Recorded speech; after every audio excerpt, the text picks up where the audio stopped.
Hello student, I am Sundaram. Welcome to my YouTube channel yes के classes.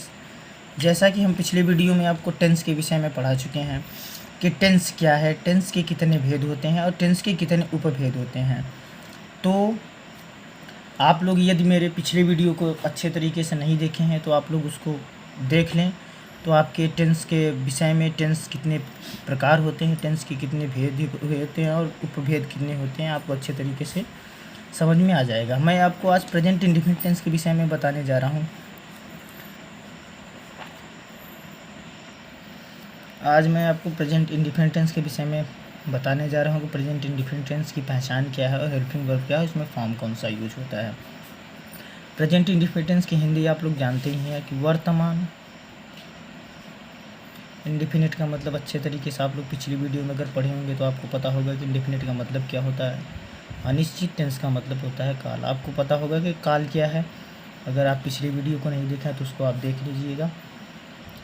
Present indefinite tense की पहचान क्या होती है? ता है, ती है, ते है। ये हिंदी के वाक्य के अंत में होना चाहिए। इसको हम एग्जाम्पल के द्वारा आपको बताना चाहेंगे। जैसे राम पढ़ता है, तो आप देखो ये हिंदी का एक वाक्य है, इसके लास्ट में जैसे राम पढ़ता है, तो हिंदी के वाक्य के अंत में ता है आया हुआ है, तो इसका मतलब ये हमारा प्रेजेंट इंडेफिनिट टेंस है। हम इसको आपको अच्छे तरीके से डिफाइन करेंगे। जिस हिंदी वाक्य के अंत में ता है, ती है, ते है आए, वो हमारा प्रेजेंट इंडेफिनिट टेंस कहलाता है। प्रेजेंट इंडेफिनिट टेंस के हेल्पिंग वर्ब क्या है? सहायक। प्रेजेंट हेल्पिंग वर्ब को हम सहायक क्रिया कहते हैं। इस सहायक क्रिया क्या है? डू और डज।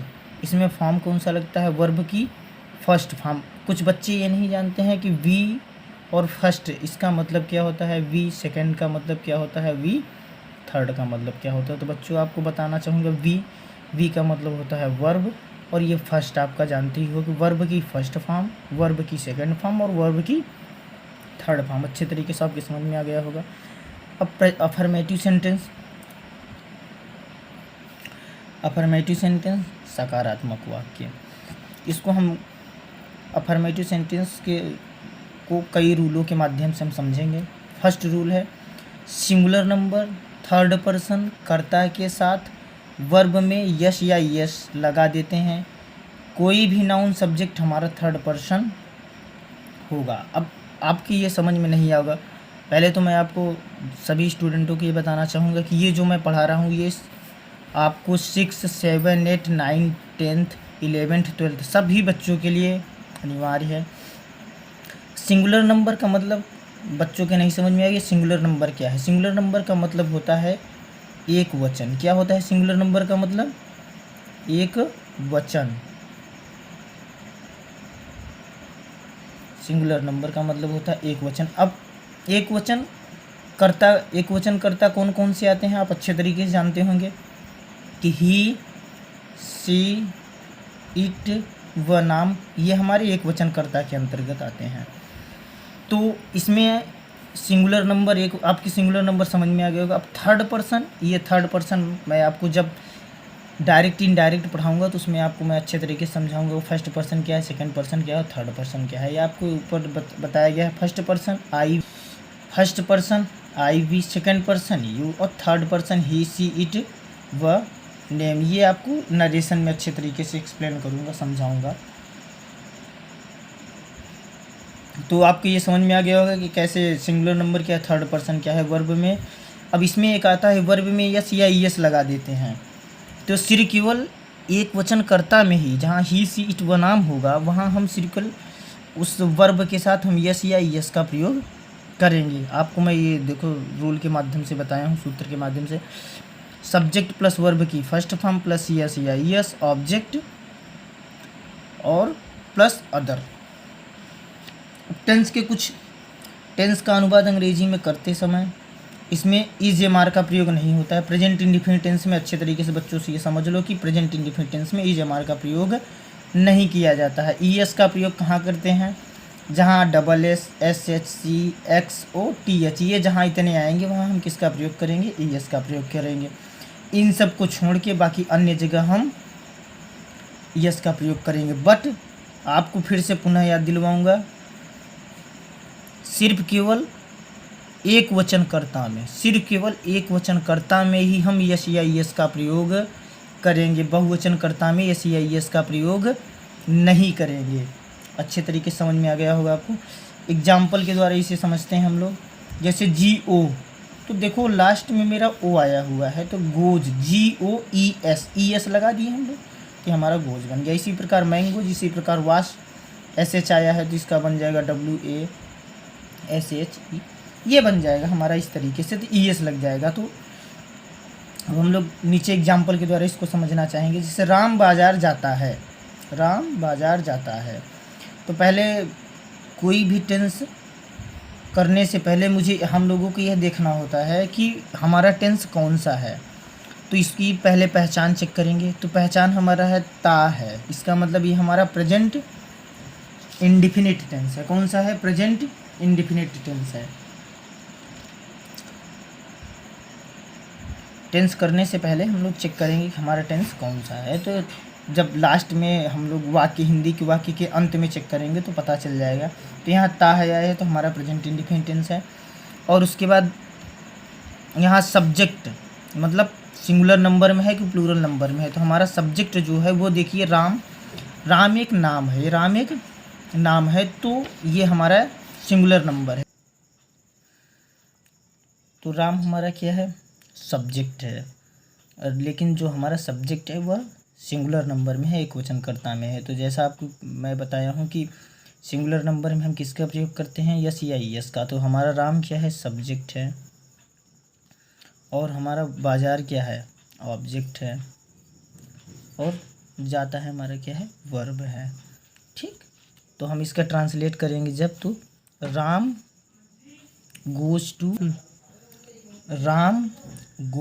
To market. देखो राम हमारा सब्जेक्ट है। फिर उसके बाद हम लोग सूत्र में देखो तो पहले हम लोग सब्जेक्ट लिखेंगे, फिर वर्ब की फर्स्ट फॉर्म। तो वर्ब की फर्स्ट फॉर्म में हम गो लिख दिए हैं। गो के साथ एक वचनकर्ता में हम क्या करते हैं? यस या यस का प्रयोग करते हैं। तो लास्ट में हमारा ओ आया है तो हम यहाँ ES लगा देंगे तो हमारा गोज हो जाएगा। फिर टू मार्केट, तो ये हमारा ऑब्जेक्ट है। अब कुछ बच्चे ये सोच रहे होंगे कि ये फॉर्म क्या होता है। तो फॉर्म का मतलब होता है, जैसे गो है, गो हमारा फर्स्ट फॉर्म हुआ, और गो का सेकंड फॉर्म होता है वेंट, और थर्ड फॉर्म होता है गॉन। तो इस प्रकार हम इसको अगर अच्छे तरीके से समझना चाहेंगे तो आपको इसको याद करना पड़ेगा कि गो, वेंट, गॉन। जैसे रन, रेन, रन, तो इस तरीके से इसको हमको क्या करना पड़ेगा? याद करना पड़ेगा। यही आपका फॉर्म होता है। अब हम प्रेजेंट इंडिफिनिट टेंस को रूल नंबर 2 दूसरे रूल से समझेंगे। प्लूरल नंबर, प्लूरल नंबर का मतलब होता है बहुवचन। बहुवचन मतलब बहुवचन में आपके कौन कौन से आते हैं? आई, वी, यू और दे। हमारी ये कौन से होते हैं? बहुवचन कर्ता होते हैं, बहुवचन कर्ता होते हैं। इसमें हम यस या यस का प्रयोग नहीं करते हैं। जैसा कि आपको बताया गया ऊपर कि हम सिर्फ केवल एक वचनकर्ता में ही यस या यस का प्रयोग करते हैं, बहुवचनकर्ता में हम यस या यस का प्रयोग नहीं करते हैं।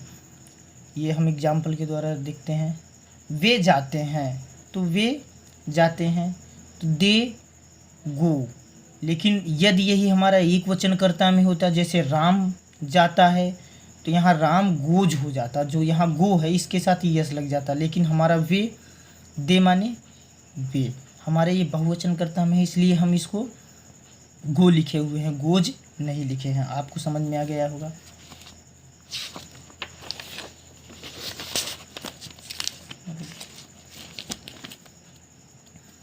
अब हम निगेटिव सेंटेंस की तरफ बढ़ते हैं। निगेटिव सेंटेंस मतलब क्या होता है? नकारात्मक वाक्य।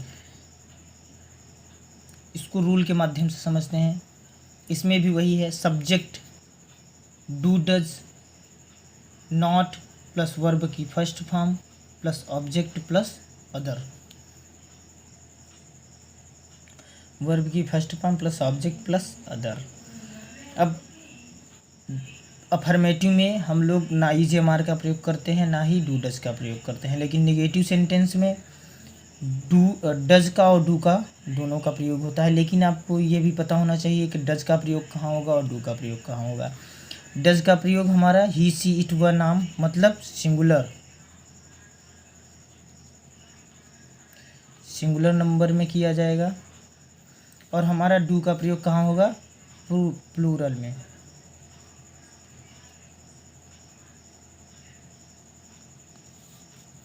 प्लूरल में होगा, एक वचनकर्ता और बहुवचनकर्ता में किया जाएगा। एग्जाम्पल के द्वारा इसे समझते हैं। वह नहीं जाता है, तो वह हमारा एक वचनकर्ता है, तो इसके साथ हम किसका प्रयोग करेंगे, डज का प्रयोग करेंगे। He does not go.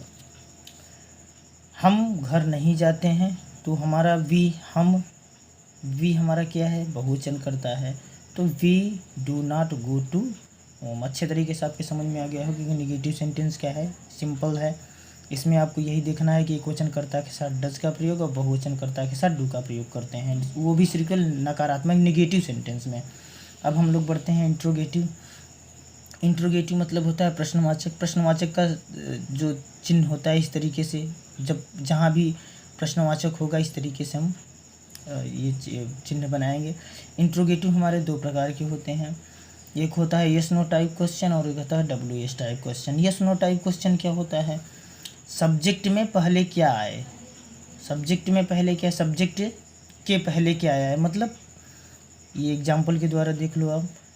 क्या वह पढ़ता है, तो वह हमारा क्या है, सब्जेक्ट है। सब्जेक्ट से पहले हमारा क्या आया है, इंट्रोगेटिव एक क्या आया है, तो इसलिए हमारा इस तरीके से जहाँ भी वाक्य आएंगे हमारा वो क्या कहलाएगा, यस नो टाइप क्वेश्चन कहलाएगा। WS टाइप क्वेश्चन में मिडिल मतलब बीच में, मध्य में हमारे क्या आएंगे, what, why, when, where, who, इतने जहाँ आएंगे वो हमारा WS टाइप क्वेश्चन कहलाएगा। कुछ बच्चे ये भी नहीं जानते कि व्हाट मतलब क्या होता है, व्हाट का क्या, वाई का क्यों, व्हेन का कब, वेयर कहाँ, हु कौन। ये हमारे मध्य में आते हैं, बीच में ये हमारे प्रश्नवाचक वाक्य आते हैं। अब इसको रूल के माध्यम से समझेंगे। पहले हम यस नो टाइप क्वेश्चन को समझेंगे।